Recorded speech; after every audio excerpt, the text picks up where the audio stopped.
નમસ્કાર વિદ્યાર્થી મિત્રો, નીલકંઠ વિદ્યાલય ઓનલાઈન એજ્યુકેશનમાં આપનું સ્વાગત છે। આજે આપણે ધોરણ 8 વિષય સામાજિક વિજ્ઞાન કે જેમાં ચેપ્ટર નંબર 2 ભારતમાં બ્રિટિશ શાસન, બરાબર, 1757થી 1857 સુધીનો સમયગાળો।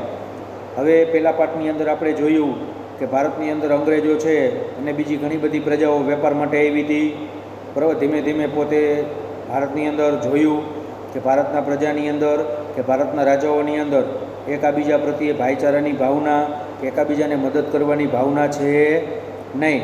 પછી આ તકનો લાભ લઈ વેપાર કરતાં કરતાં પોતે પહેલાં કોઠીની સ્થાપના કરી, પછી એના બાનામાં કે આ અમારી કોઠીના રક્ષણ માટે સૈનિક ઊભું કર્યું।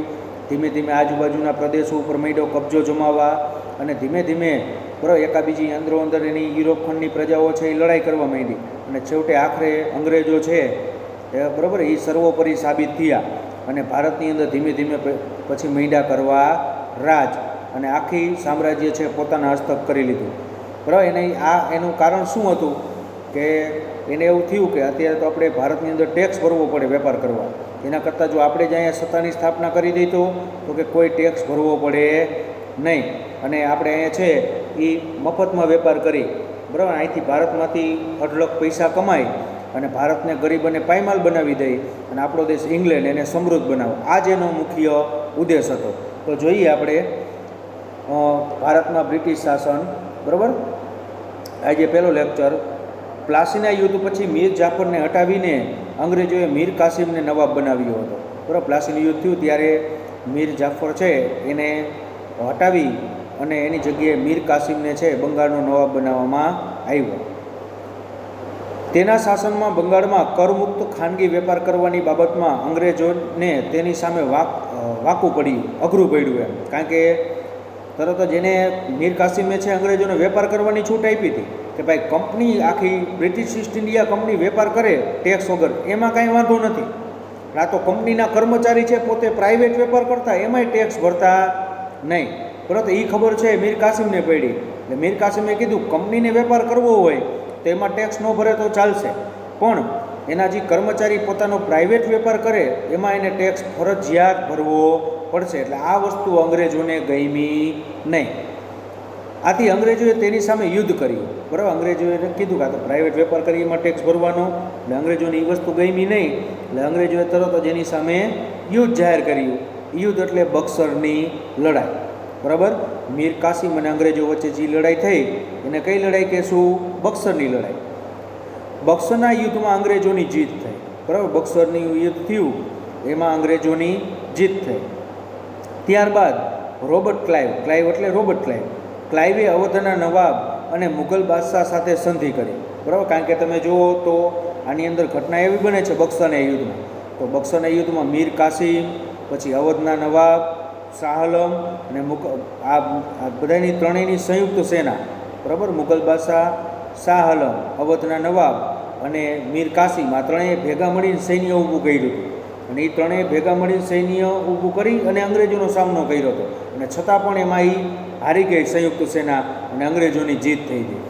એટલા માટે ક્લાઇવે અવધના નવાબ અને મુઘલ બાદશાહજી શાહ આલમ હતા એની સાથે સંધિ એટલે મિત્રતા કરી લીધી।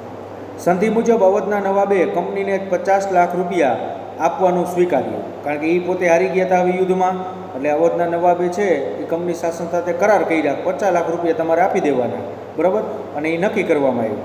અને મુઘલ બાદશાહ શાહ આલમ બીજાને કંપની વાર્ષિક 26 લાખ ખંડની આપે, બરાબર,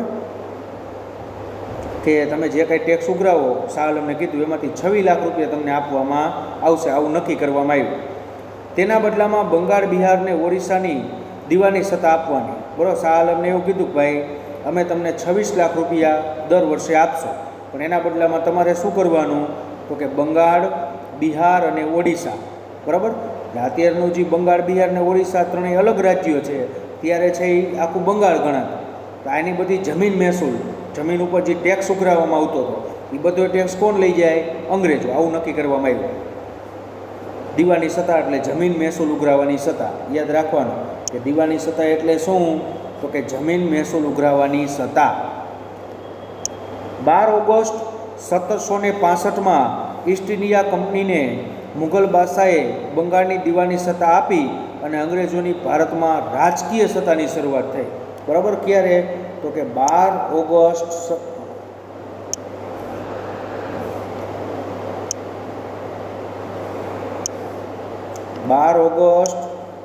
1765 ઈસ્ટ ઇન્ડિયા કંપનીને બાદશાહે બંગાળની દીવાની સત્તા આપી. બાદશાહ એટલે શાહ આલમ, કારણ કે એને નક્કી કર્યું હતું ને કે તમને 26 લાખ રૂપિયા આપી દઈશું દર વર્ષે, પણ તમે બંગાળ, બિહાર અને ઓડિશાની દીવાની સત્તા અમને આપો.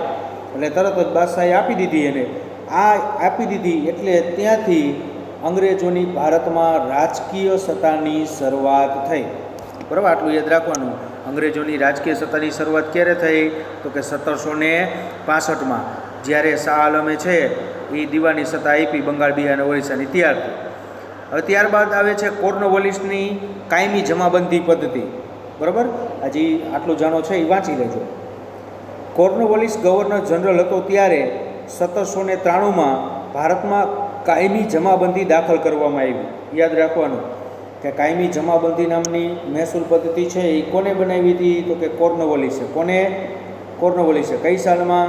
તો કે 1793.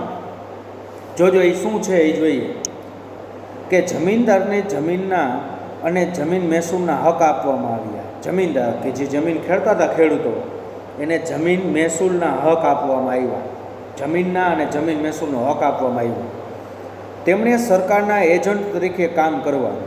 બરાબર, જમીનદાર જે છે ખેડૂત હતા એને જમીનનો હક અને જમીન મહેસૂલનો હક આપવામાં આવ્યો, પરંતુ એને સરકારના એજન્ટ તરીકે કામ કરવાનું, સરકાર કી એમ કરવાનું. બીજું, જમીનદારે જમીન મહેસૂલના 9 ભાગ સરકારને જમા કરવા અને 10મો ભાગ મહેનતાણા તરીકે રાખવો. વિચાર કરો, 9 ભાગ સરકારને આપી દેવાના, 1 જ ભાગ પોતાને રાખવાનો. એક્ઝામ્પલ તરીકે જમીનમાંથી ખેડૂતને બિચારાને 1000 રૂપિયા મળતા હોય.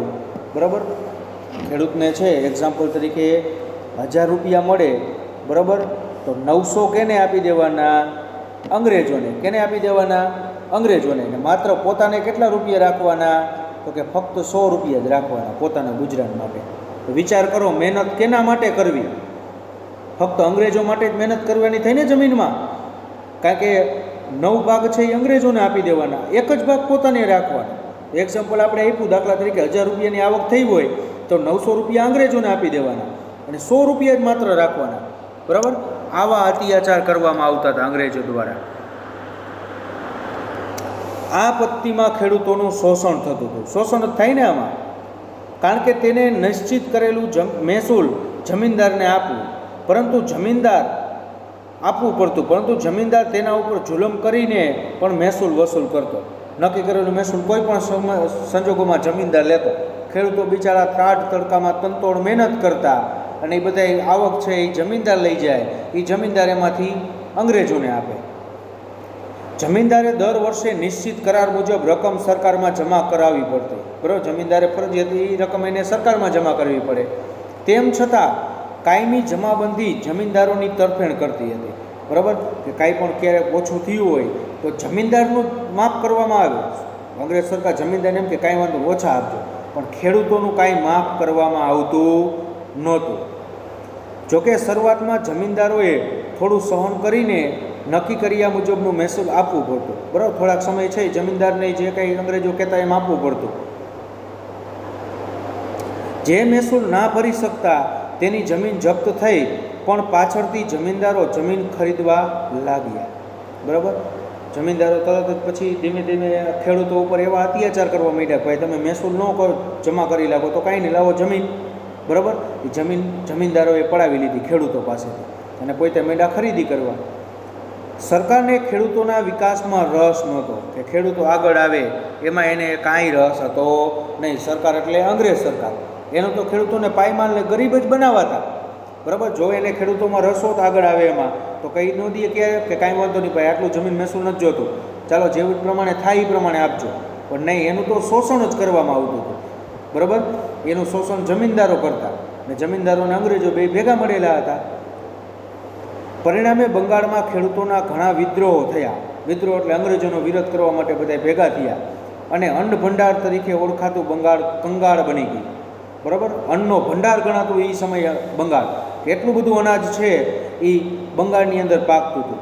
પણ આવું બધી પદ્ધતિ એવી અંગ્રેજોની, બરાબર, એના હિસાબે બંગાળ છે એ કંગાળ બની ગયું, પાયમાલ કરી ગયું, બે હાલ બની ગયા, બંગાળના બે હાલ થઈ ગયા. ત્યારબાદ આવે છે રૈયતવારી પદ્ધતિ. બરાબર, આ સમજો ખાસ, રૈયતવારી પદ્ધતિ કે 19મી સદીની શરૂઆતમાં ઈસવીસન 1820માં મુંબઈ અને મદ્રાસ, બરાબર, મુંબઈ અને મદ્રાસ એટલે અત્યારનું ચેન્નઈ પ્રાંતોમાં એટલે વિસ્તારમાં રૈયતવારી પદ્ધતિ લાગુ કરવામાં આવી.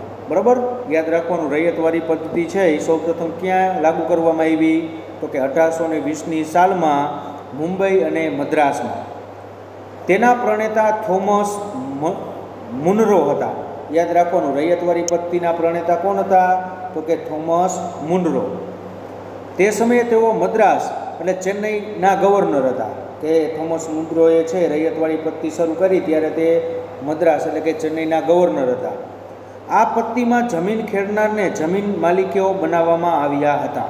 બરાબર, કે જે જમીન ખેડતા હતા એને જમીનના માલિક બનાવવામાં આવ્યા. કઈ પદ્ધતિ અનુસાર?